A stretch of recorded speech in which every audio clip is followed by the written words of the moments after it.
వరుస విమాన ప్రమాదాలు ప్రయాణికులు భయపెడుతూ ఉన్నాయి.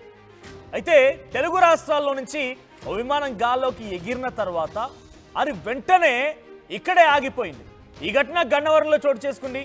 గన్నవరం నుంచి బెంగళూరు వెళ్ళవలసినటువంటి ఆ ఎయిర్ ఇండియా విమానానికి గాల్లోకి లేచిన తర్వాత టేక్ ఆఫ్ అయ్యే సమయంలో ఫ్యాన్ రెక్కలకి ఓ పక్షి వచ్చి తగిలిందట. దీంతో ఒక్కసారిగా ఫ్యాన్ తిరగడం ఆగిపోయింది. పైలట్ అప్రమత్తమయ్యారు. చాకచక్యంగా దాన్ని తిరిగి మళ్ళీ గన్నవరం విమానాశ్రయం రన్వే పైకి సేఫ్గా ల్యాండింగ్ చేశారు. సో ప్రస్తుతానికి ప్రమాద సమయంలో విమానంలో 100 మందికి పైగా ప్రయాణికులు ప్రయాణిస్తున్నారట. విమానంలో తలెత్తిన లోపానికి సరిచేయడానికి సుమారుగా 2-3 గంటల సమయం పట్టింది. ప్రయాణికులని ప్రత్యామ్నాయ ఏర్పాటు చేశారు అధికారులు. సో మనం చూస్తున్న విజువల్స్లో ఎయిర్ ఇండియా విమానం. ఎయిర్ ఇండియా అంటేనే మనం ముందుగా గుర్తుకొచ్చేది అహ్మదాబాద్ విమాన ప్రమాదం. ఎయిర్ ఇండియా విమాన ప్రమాదాలు వరుసగా ప్రజల్ని భయభ్రాంతకు గురి చేస్తూ ఉన్నాయి.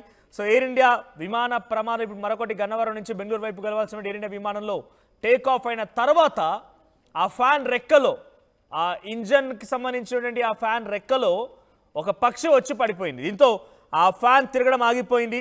వెంటనే అప్రమత్తమైనటువంటి పైలట్స్ చాలా చాకచక్యంగా దాన్ని తిరిగి సేఫ్గా ల్యాండ్ చేయించే ప్రయత్నం చేశారు.